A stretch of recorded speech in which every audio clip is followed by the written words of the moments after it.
नमस्कार विद्यार्थी मित्रांनो, आयुक्त आदिवासी विकास विभाग यांच्याकडनं जाहिरात आलेली आहे। आज जाहिरात आली आहे। आज दिवसभरामध्ये फॉर्म ओपन होत नव्हता किंवा वेबसाईटच ओपन होत नव्हती, कारण सगळेच विद्यार्थी कदाचित फॉर्म भरत असेल नेहमीप्रमाणे ओपन होत नव्हती, पण आता ओपन झालेली आहे। फॉर्म भरण्याची प्रोसेस आजपासून चालू झालेली आहे। सो ॲडचं थोडक्यात विश्लेषण मी तुम्हाला इथे करून देतोय, ज्यामध्ये आपण काय बघणार आहे, या आदिवासी विभागाकडनं कोणत्या कोणत्या एरियासाठी, जिल्ह्यांसाठी, विभागासाठी जाहिरात आहे, किती पदसंख्या आहे, काय पात्रता आहे, शैक्षणिक पात्रता, वयोमर्यादा काय असणार आहे, अभ्यास पद्धती आणि परीक्षा पद्धती कशी असणार आहे, आणि त्याचबरोबर ह्या एक्झामसाठी तुम्हाला साधारणतः त्या पोस्टनुसार वेतन श्रेणी आणि आरक्षण कसं असणार आहे थोडक्यात बघूया। ॲड आली आहे 23/11/2023ची ही ॲड आहे। ॲड महाराष्ट्र शासन आयुक्त आदिवासी विकास महाराष्ट्र राज्य नाशिक यांच्याकडनं ही ॲड आली आहे। आणि ह्या ॲडमध्ये आपण जर बघितलं तर तुम्हाला जे विभाग बघा, कार्यालय बघा कुठले कुठले आहे, नाशिक, ठाणे, अमरावती, नागपूर ह्या 4 कार्यालयांतर्गत वर्ग 3ची ही जाहिरात आहे। यामध्ये कोणत्या कोणत्या पोस्ट आहे, पोस्ट पण बघा, वरिष्ठ आदिवासी विकास निरीक्षक, संशोधन सहाय्यक, उपलेखापाल, मुख्य लिपिक सांख्यिकी सहाय्यक वरिष्ठ, आदिवासी विकास निरीक्षक नॉन पैसा, वरिष्ठ लिपिक सांख्यिकी सहाय्यक, लघु टंकलेखक, गृहपाल स्त्री, गृहपाल पुरुष, अधीक्षक स्त्री, अधीक्षक पुरुष, ग्रंथपाल, सहाय्यक ग्रंथपाल, प्रयोगशाळा सहाय्यक, प्राथमिक शिक्षण सेवक नॉन पैसा, माध्यमिक शिक्षण सेवक नॉन पैसा, उच्च माध्यमिक शिक्षण सेवक नॉन पैसा, तसेच आयुक्त कार्यालयाच्या स्तरावरील उच्च श्रेणी लघुलेखक व निम्न श्रेणी लघुलेखक इत्यादी पदांसाठी सरळ सेवेच्या माध्यमातून ही एक्झाम घेतली जाणार आहे। ऑनलाईन अर्ज भरण्याची प्रोसेस चालू असून ही प्रोसेस तुम्हाला ह्या वेबसाईटलाच करावं लागेल। या संकेतस्थळावरती या लिंकवरती उपलब्ध, ह्या लिंकवर गेलात की डायरेक्ट तुम्हाला ऑनलाईन फॉर्म भरता येणार आहे। परीक्षेचे वेळापत्रक कसे दिले, थोडक्यात परीक्षेचे वेळापत्रक बघा। तुम्हाला फॉर्म भरण्याची प्रोसेस आजपासून 23/11 दुपारी 3 वाजेपासून चालू झाली आहे। 13/11 म्हणजे 13 डिसेंबरपर्यंत रात्री 12पर्यंत फॉर्म भरू शकता। परीक्षेचा दिनांक आणि डिटेल्स ह्या संकेतस्थळावर स्वतंत्ररित्या तुम्हाला कळवण्यात येईल। अजून परीक्षेचा दिनांक कळवला नाही आहे, पण जानेवारीमध्ये 2nd-3rd वीकमध्ये एक्झाम होण्याचे चान्सेस आहेत, ते पण त्यांनी सांगितलेलं आहे।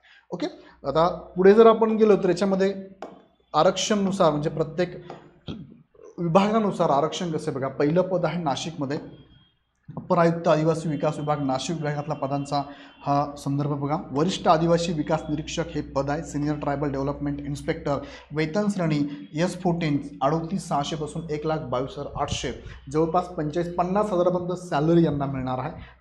याची आपण संवर्गनिहाय जर बघितलं आपण प्रवर्गनिहाय आरक्षण बघा इथे कसं आहे। हे उभं आरक्षण आहे, हे SC आहे, ST आहे, NT अ ब क ड, त्यानंतर विशेष मागास प्रवर्ग म्हणजेच SBC, नंतर हे आहे इतर मागास प्रवर्ग OBC, EWS आणि अराखीव म्हणजे ओपन, अशी ही पदसंख्या आहे। इथे जर बघितलं तर एकूण पदं किती आहे, तर इथे एकूण पदसंख्या इथली आहे 7 आहेत। 7 पदसंख्या एकूण आहे आणि या त्यांचं आरक्षण आहे। म्हणजे SC साठी सर्वसाधारण 1 जागा आहे, NT अ साठी सर्वसाधारण 1 जागा आहे, त्यानंतर इथे इतर मागास प्रवर्ग OBCला 1च जागा आहे, EWSला 1 जागा आणि ओपनसाठी 2 जागा आणि फिमेलसाठी 1, अशा एकूण 7 जागा इथे असणार आहे। दिव्यांग अनाथांना इथे जागा नाही आहे। सेकंड आपण बघितलं पद संशोधन सहाय्यक, वेतन श्रेणी बघा जवळपास 45-50 हजारापर्यंत सॅलरी आहे आणि हे प्रवर्गानुसार तुमचं हे आरक्षण आहे। एकदा हा स्क्रीनशॉट पण तुम्ही घेऊ शकता। याच्यावर डिटेल्स आमची व्हिडिओ येणार आहे, सो चॅनल देखील सबस्क्राईब करून ठेवा, व्हिडिओ लाईक पण करत चला, आणि पुढे याची सिरीज येणार आहे सगळ्या तुमच्या मनातले प्रश्नांचं उत्तर, म्हणजेच इग्नाइट अकॅडमीचा हा यूट्यूब चॅनल असणार आहे। सो डोंट वरी, हे सगळं आरक्षण तुमचं आहे। त्यानंतर तिसरं पद नाशिकसाठी तिसरं पद आहे बघा, उपलेखापाल मुख्य लिपिक S13 म्हणजेच 35,400 पासून म्हणजे 40-45 हजारापर्यंत सॅलरी आहे। त्याला आपण हेड क्लर्क, डेप्युटी अकाउंटंट म्हणतो, त्याचं आरक्षण आहे। टोटल जागा किती, ह्या एकूण जागा आहे 17 जागांचं हे डिस्क्रिप्शन आहे। दिव्यांगांसाठी 1 जागा आहे आणि इथे अनाथांसाठी जागा मात्र नाही आहे।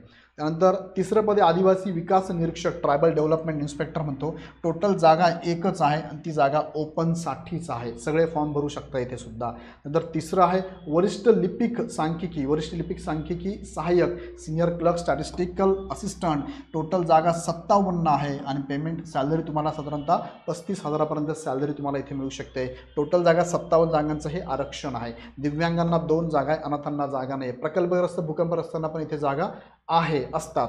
लघु टंकलेखक स्टेनो टायपिस्ट म्हणतो आपण त्याला वेतन श्रेणी आहे 35,000पर्यंत, सॅलरी S8 पर्यंत आणि त्यांच्या जागा एकूण इथे असणार 3 जागा. 3 जागांचे हे वर्गीकरण आहे. नंतर पुढे आपण बघूया 1 बाय 1 पुढचा विभाग बघा. पुढे नाशिकमध्येच गृहपाल पुरुषांसाठी वेतन श्रेणी जवळपास 45-50,000पर्यंत सॅलरी आहे वॉर्डनला मेलला आणि त्याच्या जागा आहे टोटल 13 जागा आहेत. 13 जागांचं वर्गीकरण आहे. डिटेल्स मी तुम्ही चेक करू शकता. इथे दिव्यांगांना 1 जागा आहे, अनाथांना जागा नाही आहे. त्यानंतर गृहपाल स्त्री वॉर्डन फिमेल म्हणून त्यांनासुद्धा सॅलरी 45-50,000पर्यंत सॅलरी आहे. टोटल पदसंख्या आहेत 9. ह्या 9 पदसंख्येचं हे आरक्षणानुसार जागा आहेत. त्यानंतर पुढचं पद आहे अधीक्षक पुरुष सुपरिटेंडंट मेल, याचं पेमेंट आहे 35,000पर्यंत सॅलरी तुम्हाला मिळणार आहे. टोटल पदसंख्या आहेत 10. खूप चांगली पदसंख्या इथे आलेली आहे. त्या एरियानुसार तुम्ही चेक करू शकता. पुढे आपण गेलो तर पुढे अधीक्षक स्त्री त्यासाठी पण पेमेंट साधारणतः 35,000पर्यंत तुम्हाला मिळणार आहे. सुपरिटेंडंट टोटल जागा महिलांसाठी 20 आहे. बघा नाशिकसाठी जर तुम्ही इच्छुक असाल तर 20 जागा तुम्हाला इथे दिल्या. त्यानंतर पुढे आपण बघूया पुढे ग्रंथपाल वेतन श्रेणी बघा 35,000पर्यंत सॅलरी आहे. लायब्ररी म्हणतो आपण त्याला. टोटल 14 जागा आहेत. 14 जागांचं हे विवरणपत्र आहे. प्रवर्गानुसार आहे. प्रयोगशाळा सहाय्यक वेतन श्रेणी साधारणतः 20-25,000पर्यंत सॅलरी आहे आणि टोटल जागा आहेत तुम्हाला 11.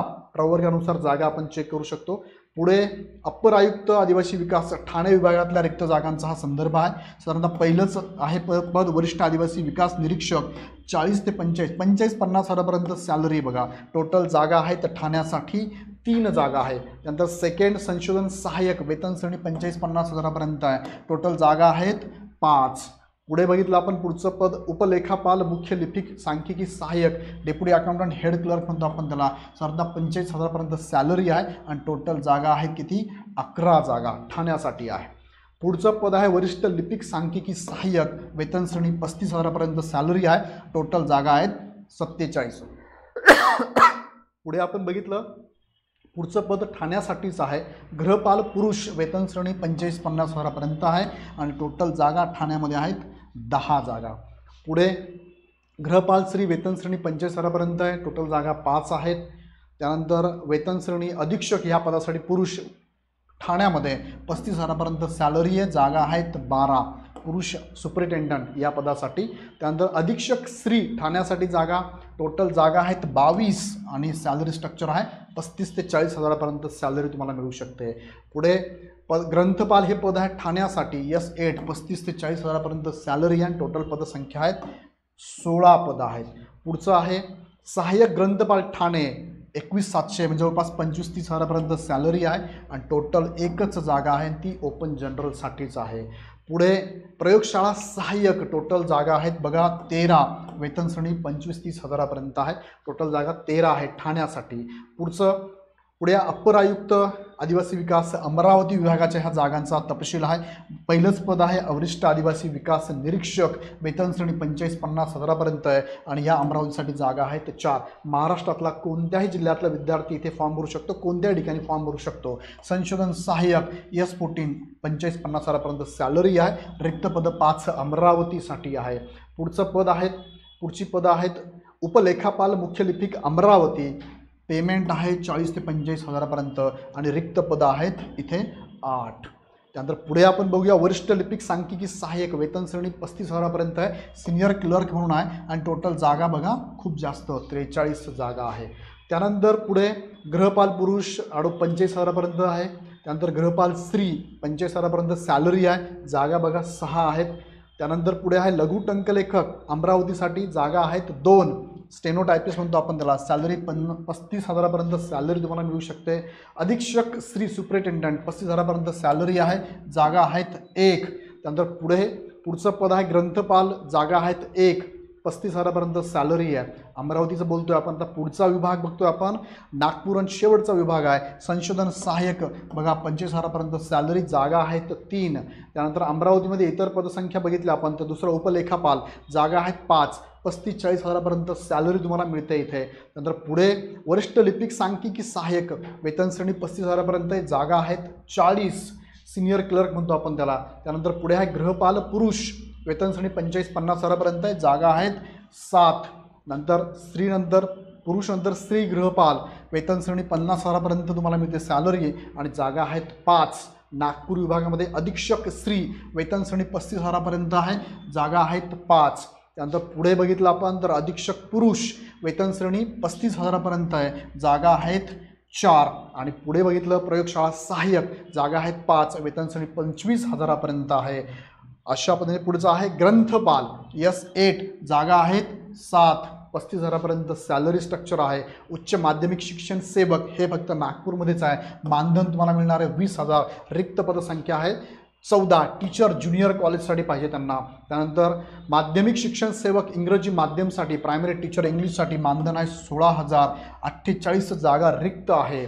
त्यानंतर प्राथमिक शिक्षण सेवक मराठी माध्यम, मानधन 16,000, रिक्त पद आहेत 27. हे त्यांचं आरक्षण प्रवर्गानुसार आपण बघू शकता. माध्यमिक शिक्षक सेवक मराठी माध्यम सेकंडरी टीचरसाठी 18,000 मानधन आहे, 15 जागा इथं रिक्त आहेत.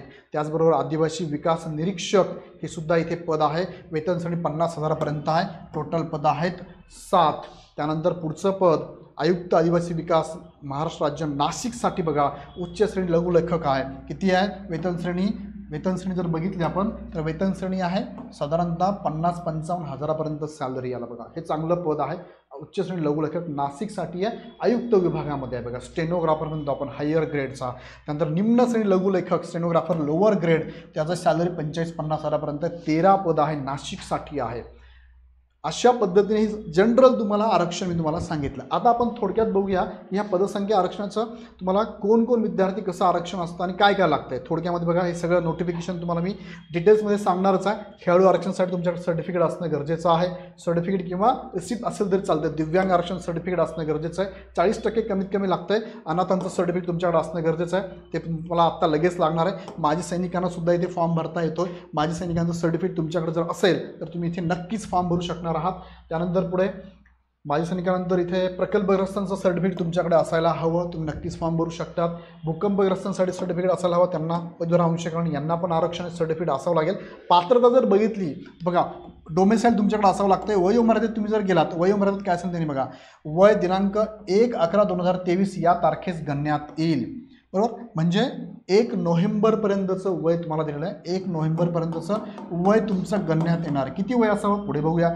जाहिरात नमूद केलेल्या पदांसाठी सामान्य प्रशासन विभाग शासन क्रमांक, खुल्या उमेदवारांसाठी वयोमर्यादा किमान 18 असावे, कमाल 38. म्हणजेच बघितलं आपण तर ओपनसाठी साधारणतः इथे लिहितो मी, ओपनसाठी जर बघितलं तर वय कमीत कमी 18, मॅक्सिमम 38 आहे. आणि जे कॅटेगरीमध्ये येतात त्यांना शिथिल केलेलं आहे, त्यांना किती आहे 18 ते 43 आहे. म्हणजे कॅटेगरीचे उमेदवार जर असाल तर कमीत कमी 18, मॅक्सिमम 43 वयाची मर्यादा तुम्हाला इथे दिली आहे. पण आता त्यामध्ये त्यांनी काय सांगितलं आहे, उन्नत प्रगत गटामध्ये क्रिमिलियर मोडणाऱ्या गट NT अ ब क ड, त्यानंतर विशिष्ट मागास प्रवर्ग म्हणजे SBC, OBC, SCBC, आता SCBC तर नाही, आणि EWS अशा दुर्बल घटक प्रवर्गातील उमेदवारांना ही वयाची सवलत लागू राहणार नाही.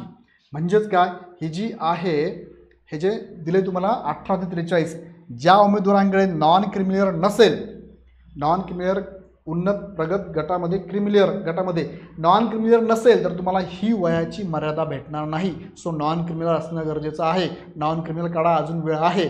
NCL काढा, ह्या वर्षाचं पाहिजे किंवा ह्या वर्ष त्यामध्ये ॲड पाहिजे. त्यानंतर पुढे सांगितलं आहे की बाकीचे तरतुदी आहेत सगळ्या उमेदवारांसाठी दिलेल्या. शैक्षणिक अर्हतेबाबत थोडक्यात बघूया आपण. प्रत्येक उमेदवारासाठी वरिष्ठ आदिवासी विकास निरीक्षक वेतन श्रेणी S14 यासाठी शैक्षणिक अर्हता जर बघितल्या, आता इथे बघूया, मान्यताप्राप्त विद्यापीठाची किमान द्वितीय श्रेणीतील कला, विज्ञान, वाणिज्य किंवा विधी पदवी किंवा मान्यताप्राप्त विद्यापीठाचे शिक्षण किंवा मान्यताप्राप्त विद्यापीठाचे शिक्षण किंवा शारीरिक शिक्षण शास्त्र पदवी ही असणं गरजेचं आहे. संस्थात्मक व्यवस्थापन, शैक्षणिक प्रशासन, तपासणी आणि सवयी आणि खेळासाठी योग्यता यांचा अनुभव असलेल्या उमेदवारांना प्राधान्य. हे प्राधान्य आहे, हे असावं लागतं असं काही नाही, त्याला प्राधान्य या पदासाठी. बाकी तुमच्याकडे काय, मान्यताप्राप्त विद्यापीठाची किमान द्वितीय श्रेणीतली म्हणजे तुमच्याकडे डिग्री असणं गरजेचं आहे. कला, आर्ट, कॉमर्स, सायन्स किंवा तुमचा लॉ मधलं डिग्री असेल तर तो विद्यार्थी फॉर्म भरू शकतो. म्हणजे इथे डिग्री असणारा विद्यार्थी 100% इथे फॉर्म भरू शकतो. अनुभव असेल तर त्याला वेगळं त्यांनी काय सांगितलं आहे, वेगळं त्यांना काय प्राधान्य देण्यात येईल. दुसरं काय संशोधन सहाय्यक यासाठी जर बघितलं आपण तर विद्यापीठाची जे पदवी धारण करीत आहे परंतु गणित, अर्थशास्त्र, वाणिज्य आणि सांख्यिकी शास्त्र यापैकी कोणत्याही विषयातील पदवी धारण केलेल्या उमेदवारांना प्राधान्य राहील. म्हणजे हे विषय असेल तरी यांना प्राधान्य आहे, बरोबर आहे. यापैकी सांख्यिकी शास्त्र यापैकी कोणत्याही विषयातील पदवी धारण केलेल्या उमेदवारांना प्राधान्य आहे. मात्र हे उमेदवार फॉर्म भरू शकतात जे पदवी धारण करीत आहे परंतु गणित म्हणजे जे डिग्रीवाले विद्यार्थी फॉर्म भरू शकता. फक्त गणित, अर्थशास्त्र, वाणिज्य आणि सांख्यशास्त्र याच्यातला एखादा विषय घेऊन जर डिग्री असेल त्यांना प्राधान्य आहे. इथे सुद्धा तुम्ही जर बघितलं तर डिग्री झालेला विद्यार्थी फॉर्म भरू शकतो. मी तुम्हाला फॉर्म कसा भरायचा, कुठे भरायचा याच्यावर डिटेल्स बोलणार आहे, पण यांच्या ह्या लिखित स्वरूपातल्या नोटीसमधून हे लक्षात आपल्याला डिग्री विद्यार्थी फॉर्म भरू शकतो. डिटेल्समध्ये तुम्हाला मी सांगणारच आहे, पुढे व्हिडिओ तुमचा येणारच आहे. उपलेखापाल, मुख्य लिपिक, वेतन श्रेणी यांचं जर बघितलं विद्यापीठाची पदवी धारण करीत आहे परंतु पदव्युत्तर पदवी अथवा शिक्षण शास्त्रातील पदवी धारण करणाऱ्यांना प्राधान्य. इथे सुद्धा तेच सांगितले, प्राधान्य डिग्रीचाच विद्यार्थी, डिग्री धारक म्हणजे पदवीधारक विद्यार्थी फॉर्म भरू शकतो. आदिवासी विकास निरीक्षक वेतन श्रेणी S13 मान्यताप्राप्त विद्यापीठाची जे पदवी धारण करत असेल परंतु पदव्युत्तर पदवी अथवा शिक्षण शास्त्र सेम इथे सुद्धा तुम्हाला डिग्रीच लागणार आहे. डिग्री धारक विद्यार्थी फॉर्म भरू शकतो. बघा डिग्रीच्या विद्यार्थ्यांना खूप चांगली संधी आहे. वरिष्ठ लिपिक सांख्यिकी सहाय्यक म्हणतो आपण, याला सुद्धा पदवी धारण करताय म्हणजेच काय इथे सुद्धा डिग्रीच लागणार आहे. बाकी त्यांना प्राधान्य आहे, इथे सुद्धा डिग्रीच आहे. लघु टंकलेखक वेतन श्रेणी यांना आता लघु टंकलेखक म्हणलं की टायपिंग येणार तुम्हाला. बघा इथे माध्यमिक शालांत प्रमाणपत्र परीक्षा उत्तीर्ण केली आहे म्हणजे 10वी लागणार आहे, समकक्ष लागणार आहे. आणि जी व्यक्ती शासकीय लघुलेखनाचा वेग किमान म्हणजे स्टेनोग्राफर तो म्हणतो आपण त्याला, स्टेनोचा वेग तसा असू लागतो 80 शब्द प्रति मिनिट. आणि इंग्लिश जर असेल बघा इंग्लिश टंकलेखनाचा वेग किमान 80 शब्द. आता हा इंग्लिश म्हणजेच काय, तुम्हाला टायपिंग पाहिजे. टायपिंगचं किती पाहिजे, इंग्लिशसाठी 40 पाहिजे, इंग्लिशसाठी 40 लागणार आहे. आणि मराठी टंकलेखनाचा किमान वेग 30 लागणार आहे म्हणजे 30 पण लागणार आहे. कंपल्सरी आहे, और आहे का नाही, दोघंही लागणार आहे. या अर्धे शासकीय वाणिज्य प्रमाणपत्र धारण करत असेल महाराष्ट्र राज्य परीक्षा परिषद किंवा औद्योगिक शिक्षण संस्थांच्याकडून प्रमाणपत्र ते असेल तर तुम्ही फॉर्म भरू शकता. स्टेनोचा 80, टायपिंग 30, इंग्लिश 40, मराठी आणि 10वी तुमचं करेक्ट असेल तर फॉर्म तुम्ही भरू शकता. डेफिनेटली 10वीच्या विद्यार्थ्यांना सुवर्ण संधी म्हणू शकतो आपण. अधीक्षक पुरुष यासाठी समाज कार्य किंवा समाज कल्याण प्रशासन किंवा आदिवासी कल्याण किंवा आदिवासी प्रशासन शाखेतील मान्यताप्राप्त विद्यापीठाची पदवी धारण केली पाहिजे. म्हणजे तुम्हाला समाज कार्यामध्ये, समाज कल्याण प्रशासनामध्ये आदिवासी विकास किंवा आदिवासी प्रशासनाकडनं डिग्री जर घेतली असेल तर फॉर्म भरू शकता. म्हणजे डिग्री लागणार आहे, फक्त त्याला काय डिग्री लागणार आहे पण काय त्याला कंडिशन आहे, कुठली असावी ही कंडिशन आहे. अधीक्षक स्त्रीसाठी जर आपण बघितलं मान्यताप्राप्त विद्यापीठाची समाज कार्य सेम इथे सुद्धा कंडिशन आहे, डिग्री लागेल पण कंडिशनल डिग्री आहे, या इथून असावी लागेल तुमची. गृहपाल स्त्री आणि गृहपाल पुरुष आपण जर बघितलं तिथे समाज कार्य किंवा समाज कल्याण प्रशासन सेम तेच आहे, डिग्री आहे पण कंडिशनल आहे. आणि इथे सुद्धा तुम्हाला डिग्री आहे पण कंडिशनल टाकली आहे. कुठून असावी लागते त्यांनी सांगितलंय, मी एकदा सांगितलं परत एकदा सांगतो. समाज कार्य किंवा समाज कल्याण प्रशासन किंवा आदिवासी कल्याण प्रशासन शाखेतील मान्यताप्राप्त विद्यापीठाची पदव्युत्तर पदवी धारण करणारा उमेदवार. इथं लक्षात पदव्युत्तर पदवी दिले ते पण लक्षात घ्या. इथे फक्त पदवी, इथे काय पोस्ट ग्रॅज्युएशन आहे म्हणजे PD पोस्ट ग्रॅज्युएशन PG करतो मी, त्याला PG लागणार तुम्हाला इथे. करेक्ट, हां हे नीट लक्षात घ्या. मी इथे पण पाहिलं तुम्हाला, इथे पण दाखवलं आहे, इथे पण डिग्री आहे मात्र इथे काय पदव्युत्तर पदवी आहे. करेक्ट, इथे सुद्धा काय पदव्युत्तर पदवी आहे म्हणजे PG लागणार आहे, PG आणि ती कंडिशनल आहे. करेक्ट, डिग्री नाही चालणार इथे, इथे पण डिग्री नाही चालणार, वरती पण डिग्री नाही चालणार आहे, कंडिशनल आहे. ओके, हे इरेज होत नाही इथे माझ्याकडनं. ठीक आहे, पुढे ग्रंथपालसाठी आहे माध्यमिक शालांत प्रमाणपत्र म्हणजे 10वी लागेल तुमचं. आणि ज्यांनी ग्रंथालय प्रशिक्षण यामधील शासन मान्यताप्राप्त महाविद्यालयाचे अथवा संस्थेचे प्रमाणपत्र धारण केले आहे परंतु ग्रंथालय शास्त्र यामध्ये पदविका धारण करणाऱ्या आणि किमान 2 वर्षापेक्षा कमी नाही इतक्या ग्रंथाचा कामाचा अनुभव असलेल्या उमेदवारांना पसंतीक्रम राहणार आहे. म्हणजे इथे सुद्धा फॉर्म भरताना 10वीचा विद्यार्थी फॉर्म भरू शकतो. करेक्ट, आणि 10वीचा प्लस त्याला काय लागेल, ग्रंथालय प्रशिक्षण यामधील शासन मान्यताप्राप्त महाविद्यालयाचे अथवा संस्थेचे प्रमाणपत्र धारण केले आहे. म्हणजे 10वी प्लस त्यांना हा एक कोर्स लागणार आहे. 10th प्लस एक कोर्स आहे, तो कोर्स तुमचा जर असेल तर तुम्ही फॉर्म भरू शकता. ग्रंथालया संदर्भातला हा कोर्स आहे. त्यानंतर सहाय्यक ग्रंथपालसाठी 10वी, ज्यांनी माध्यमिक म्हणजे 10वी लागणार आहे आणि ज्यांनी मान्यताप्राप्त संस्था किंवा महाविद्यालयाचे ग्रंथालय प्रशिक्षण प्रमाणपत्र धारण केलेले आहे म्हणजे 10th प्लस त्यांच्याकडे सर्टिफिकेट लागणार आहे. बघा ते विद्यार्थी फॉर्म भरू शकता. प्रयोगशाळा सहाय्यक यासाठी माध्यमिक शालांत परीक्षा म्हणजे फक्त 10वीच्या बेसवरच तुम्ही फॉर्म भरू शकता, हे पण लक्षात घ्या. उच्च माध्यमिक शिक्षण सेवक मानधन 20,000 यासाठी काय लागणार आहे शैक्षणिक पात्रता, तर यासाठी बघा हे नीट लक्षात घ्या, हे बऱ्याच विद्यार्थ्यांना हे गोष्टी समजत नाहीये. बघा पहिले सांगतोय, मान्यताप्राप्त विद्यापीठाची पदव्युत्तर पदवी द्वितीय श्रेणीत उत्तीर्ण असणे आवश्यक आहे, म्हणजे पोस्ट ग्रॅज्युएशन लागणार आहे. दुसरं, बीएड व समकक्ष पदवी धारण करणारा उमेदवार तो पण लागणार आहे. विषयनिहाय आवश्यक शैक्षणिक अर्हता खालीलप्रमाणे, विषयानुसार वेगळी शैक्षणिक पात्रता आहे, पण ह्या दोन गोष्टी तुमच्याकडे असणं गरजेचं आहे. पदव्युत्तर पदवी आणि बीएड किंवा समकक्ष पदवी तुमच्याकडे असेल तर तो विद्यार्थी फॉर्म भरू शकतो. टीईटी सीईटीची इथे काही अपेक्षा नाही आहे, ते नसेल तरी चालतंय, तुम्ही डायरेक्ट अप्लाय करू शकता. पदव्युत्तर पदवी आणि तुमच्याकडे पाहिजे बीएड. आता विषयानुसार तुम्ही गेला तर बघा, जसं की इंग्लिश आहे, मग इंग्लिश काय, पदव्युत्तर पदवी तुमचा MA इंग्लिश किमान द्वितीय श्रेणीत उत्तीर्ण असणं आणि बीएड किमान द्वितीय श्रेणीत उत्तीर्ण असणं गरजेचं आहे. सगळ्यांसाठी आता तेच आहे. सेम मराठीसाठी सुद्धा, मराठी तुम्ही पदव्युत्तर पदवी त्यात केलेली असावी, गणितासाठी पण तेच आहे, जीवशास्त्रासाठी पण तेच आहे, म्हणजे प्रत्येक विषयासाठी त्यानुसार तुम्हाला पोस्ट ग्रॅज्युएशन आणि तुमचं बीएड असणार आहे. माध्यमिक शिक्षण सेवक मराठी माध्यमसाठी उमेदवार पदवी अधिक बीएड व समकक्ष अर्हता धारण करणारा असावा, म्हणजेच इथे सुद्धा काय दिलं त्यांनी, पदवी दिले. ते पोस्ट ग्रॅज्युएशन होतं, इथे पदवी प्लस काय बीएड दिलेलं आहे. विषयानुसार तुम्हाला शिक्षण त्यात असणं गरजेचं आहे. प्राथमिक शिक्षण सेवक मराठी माध्यम, इथे बघा HSC SSC HSC अधिक डीएड समकक्ष अर्हता धारण करणारा असावा. शिक्षण पात्रता परीक्षा म्हणजेच इथे आलं तर TET CTET किंवा TET उत्तीर्ण असणे बंधनकारक आहे. आता ह्या उमेदवाराला काय पाहिजे, एकतर 10वी किंवा 12वी, 10वी किंवा 12वी आणि अजून काय पाहिजे, डीएड पाहिजे आणि प्लस TET किंवा CTET उत्तीर्ण असणं गरजेचं आहे. तो विद्यार्थी इथे फॉर्म भरू शकतो. प्राथमिक शिक्षण सेवक इंग्रजी माध्यम, याच्यात बघितलं तर आपण उमेदवारात 1ली ते 12वीपर्यंत शिक्षण इंग्रजी माध्यमातून होणे आवश्यक आहे, म्हणजे तुमचं एज्युकेशन 10वीपर्यंत काय इंग्लिश मिडियममधून होणं गरजेचं आहे. आणि डीएड पदवी काय इंग्रजी माध्यमातून उत्तीर्ण आवश्यक आहे, म्हणजे तुमचं डीएड लागणार आहे इंग्लिश मिडियममधनं. हे काय आहे, मीडियम आहे, बरोबर, मीडियम सांगतो मी तुम्हाला. आणि शिक्षक पात्रता परीक्षासुद्धा म्हणजे TET किंवा CTET तुमच्याकडे असणं गरजेचं आहे. TET किंवा CTET जो क्वालिफाईड आहे तो विद्यार्थी पण इथे चालणार आहे. आता हे 3-3 वर्षाचं असतं बघा क्वालिफिकेशन, ते तुम्ही बघून घ्या, म्हणजे असेल तरच तुम्ही फॉर्म भरू शकता. उच्च श्रेणी लघुलेखक यासाठी जर बघितलं तर शासन मान्य माध्यमिक उच्च माध्यमिक परीक्षा बोर्डाची SSC म्हणजे 10वी लागणार आहे, बरोबर. त्यानंतर तत्सम उच्च श्रेणी अर्हता जी असेल ती तुम्हाला लागणार आहे. अजून काय सांगितलं त्यांनी, उच्च श्रेणी लघुलेखक इंग्रजीसाठी त्यांचं काय लागणार आहे, 120 शब्द प्रति मिनिटचा लघुलेखन परीक्षा म्हणजे स्टेनोचा कोर्स लागणार आहे तुम्हाला. स्टेनोचा कोर्स 120 शब्द प्रति मिनिट आणि शब्द प्रति मिनिट. दुसरं, उच्च श्रेणी लघुलेखक मराठीसाठी शासन मान्य वाणिज्य प्रमाणपत्र 120 स्टेनोचा मराठीचा पण लागणार आहे. हा इंग्लिशचा, हा मराठीचा, 10वी तुमचं असणं गरजेचं आहे. वरील गट ब मधील 1 व 2 करिता इंग्रजी मराठी दोन्ही लघुलेखक 120 शब्द प्रति मिनिट असल्यास प्राधान्य असेल, बरोबर.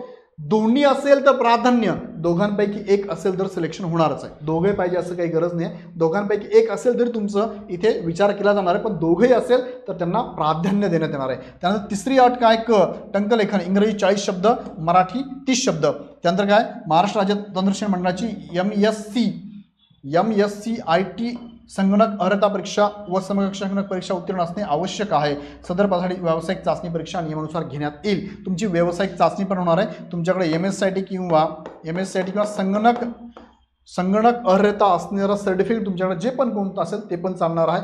टायपिंग पण लागणार आहे बघा, टायपिंग मराठी पण लागणार आहे, इंग्लिश पण लागणार आहे. मराठी 30 लागणार आहे, इंग्लिश 40 लागणार आहे. फक्त ह्या दोघांना इथे ऑर आहे, ह्या दोघांना ऑर आहे, बाकी इथे मात्र दोघे टंकलेखन लागणार आहे. निम्न श्रेणी लघुलेखक वेतन श्रेणी यासाठी बघितलं तर तुम्हाला माध्यमिक उच्च माध्यमिक परीक्षा बोर्डाची SSC म्हणजेच 10वी लागणार आहे. सेम इथे सुद्धा तुम्हाला टंकलेखन बघा, ब मध्ये 1 मुद्दा 2 मुद्दा स्टेनोचा कोर्स लागणार आहे. तो एकतर 120 शब्दाचा मराठी असेल किंवा इंग्लिशचा असेल, दोघांपैकी एक चालणार आहे. टायपिंग दोन्ही लागणार बघा, टायपिंग तुम्हाला मराठी पण इंग्लिश पण 30 आणि 40चं लागणार आहे. आणि संगणक कम्प्युटर MSCIT पण तुम्हाला इथे कंपल्सरी लागणार आहे. आणि तुमची इथे चाचणी पण होणार आहे, बरोबर. अशा पद्धतीने हे सध्या हे शैक्षणिक अर्हतेबाबत तुमच्याशी बोललो. दुसरं काय, आता तुमचं वय आहे 1-11पर्यंत मोजायचं आहे, तुम्हाला मी मागायचं सांगितलं. आता निवड प्रक्रिया कशी असते बघा, निवड प्रक्रियेबद्दल तुम्हाला त्या ॲडिशनल नोटीस ते देत असतात. हे सगळे त्यांचे GR बद्दल आहे, त्या डिपार्टमेंटचे जे GR मी तुम्हाला डिटेलमध्ये नंतर सांगेल. हे सगळे GR बद्दल सांगेल. तशी निवड पद्धती कशी असणार आहे तुमची. कम्प्युटर बेस्ड एक्झाम आहे, CBT टाईप एक्झाम आहे. CBT म्हणजे ऑनलाईन एक्झाम असणार आहे आणि ऑनलाईन एक्झाम जी होते कम्प्युटर बेस्ड ऑनलाईन एक्झाम घेण्यात येईल. ऑनलाईन परीक्षा वस्तुनिष्ठ बहुपर्याय म्हणजेच MCQ मध्ये असणार आहे. बरोबर, ती कुठे असणार आहे. सर्व पदांसाठी फक्त मराठी माध्यमातून संगणकाद्वारे ऑनलाईन परीक्षा वस्तुनिष्ठ बहुपर्याय स्वरूपात घेण्यात येईल. परीक्षा राज्यातील जिल्ह्याच्या मुख्यालयाच्या ठिकाणी म्हणजे प्रत्येक जिल्ह्याला आहे. आणि मीडियम काय फक्त लक्षात घ्या, मीडियम एक्झामचं काय फक्त मराठीच आहे. त्यांनी सांगितलं मराठी माध्यमातून संगणकावरती घेता येणार आहे. मीडियम मराठी आहे, कम्प्युटर बेस आहे. त्यानंतर गुणांच्या आधारे गुणवत्तेनुसार उमेदवाराची निवड केली जाईल. गुणवत्ता यात अंतर्भाव होण्यासाठी उमेदवाराने किमान 85% गुण मिळवणं गरजेचं आहे. पुढे मी तुम्हाला सांगतोच. आणि पुढे काय सांगितलं त्यांनी, शारीरिक व व्यावसायिक चाचणी आवश्यक नाही अशा पदांकरिता उमेदवारांची निवड करताना संगणक आधारित कम्प्युटर बेस्ड एक्झाम घेण्यात येणाऱ्या ऑनलाईन परीक्षा मराठी, इंग्रजी, सामान्य ज्ञान व बौद्धिक चाचणी या विषयाकरिता प्रत्येकी 50 गुण ठेवून 200 गुणांची चाचणी असणार आहे. मग आता लक्षात घ्या, काय परीक्षा कालावधी 2 तासांचा असणार आहे. खाली दिले त्यांनी तसं बघा, खाली हा चार्ट तोच आहे. ज्यांना बौद्धिक, ज्यांना काय व्यावसायिक, शारीरिक आणि व्यावसायिक चाचणी नाही आहे, ज्यांना शारीरिक आणि व्यावसायिक चाचणी नाही आहे अशा उमेदवारांसाठी काय असेल, त्यांनी अशा उमेदवारांना थोडंसं झूम करतो याला. ओके, शारीरिक चाचणी आणि बौद्धिक चाचणी, शारीरिक व्यावसायिक चाचणी आवश्यक नाही त्या पदांसाठी 200 मार्कांचा पेपर कसा आहे समोर दिला आहे बघा. हे सगळे पद आहेत आणि त्यांची ही पदसंख्या बघा. इथे लेखी परीक्षा एकूण गुण सगळे बघा 200 दिसते तुम्हाला. मराठीसाठी 50 दिसतं, इंग्लिशसाठी 50, सामान्य 50, बौद्धिक चाचणी 50, सगळ्यांसाठी 120 मिनिटं म्हणजे 2 तास वेळ ऑब्जेक्टिव्ह पेपर असणार आहे.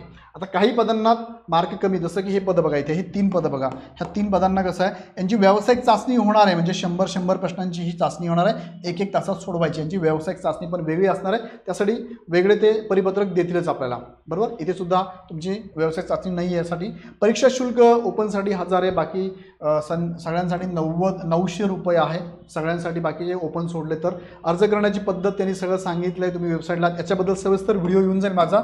हा व्हिडिओ बघितल्याशिवाय शक्यतो फॉर्म भरू नका तुम्ही. बाकी ऑनलाईन पद्धतीने कसा फॉर्म भरायचा आहे त्याचा सेपरेट व्हिडिओ मी तुम्हाला देतोच. आता तुम्ही तुमचं पात्रता फक्त एकदा बघून घ्या. हे फोटो वगैरे कसे अपलोड करायचे, काय अपलोड करायचे त्याच्याबद्दल मी तुम्हाला डिटेल्स सांगेल. हे डिक्लेरेशन द्यायचं ते पण मी तुम्हाला डिटेलमध्ये सांगेलच. सो डोंट वरीची काळजी करू नका. अर्ज नोंदणी करताना काय काय डिटेल्स त्यांनी दिले हे सगळं व्हिडिओ तुम्हाला मी देतो. त्याच्याबद्दल निश्चिंत राहा.